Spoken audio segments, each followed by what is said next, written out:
بسم الله الرحمن الرحيم يسبح لله ما في السماوات وما في الأرض له الملك وله الحمد وهو على كل شيء قدير هو الذي خلقكم فمنكم كافر ومنكم مؤمن والله بما تعملون بصير خلق السماوات والأرض بالحق وصوركم فأحسن صوركم وإليه المصير يعلم ما في السماوات والأرض ويعلم ما تسرون وما تعلنون والله عليم بذات الصدور ألم يأتكم نبأ الذين كفروا من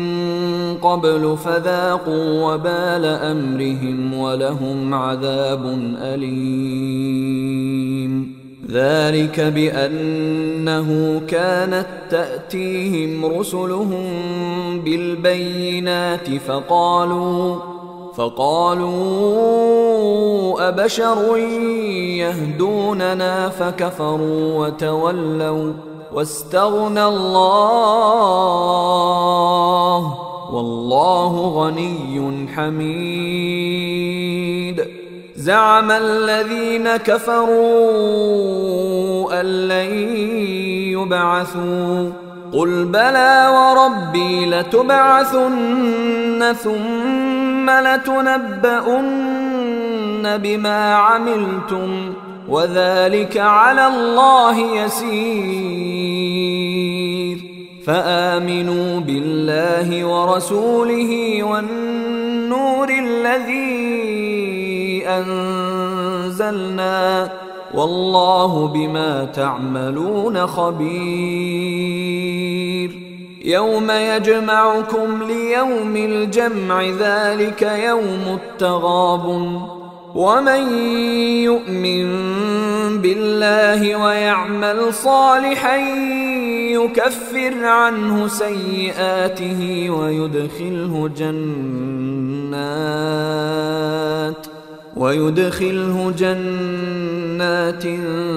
تجري من تحتها الأنهار خالدين فيها أبدا ذلك الفوز العظيم والذين كفروا وكذبوا بآياتنا أولئك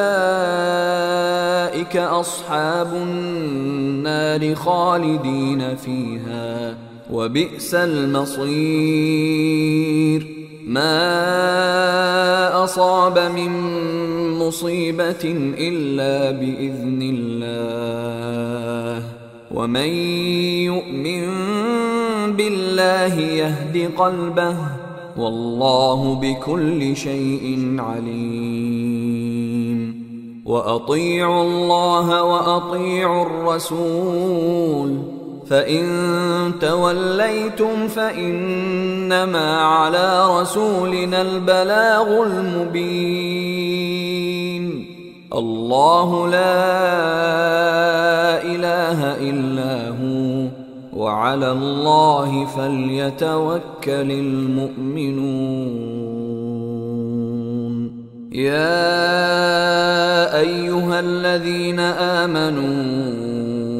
إن من أزواجكم وأولادكم عدوا لكم فاحذروهم وإن تعفوا وتصفحوا وتغفروا فإن الله غفور رحيم إنما أموالكم وأولادكم فتنة والله عنده أجر عظيم فاتقوا الله ما استطعتم واسمعوا وأطيعوا وأنفقوا خيرا لأنفسكم ومن يوق شح نفسه فأولئك هم المفلحون إن تقرضوا الله قرضا حسنا يضاعفه لكم ويغفر لكم والله شكور حليم